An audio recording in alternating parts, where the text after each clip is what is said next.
पता है, जो घरों से दूर रहते हैं ना, त्योहारों के असली मायने वो जानते हैं। जिम्मेदारियां निभाने के लिए दहलीज तो लांग लेते हैं, लेकिन रूह जो होती है, दिल होता है ना, वो घर पे ही छोड़ देते हैं, जैसे सिर्फ शरीर आगे निकल गया।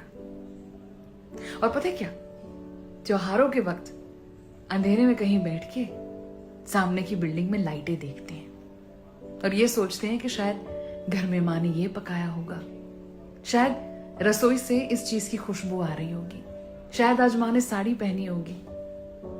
त्योहारों के असली मायने वो जानते हैं जो घरों से दूर रहते हैं।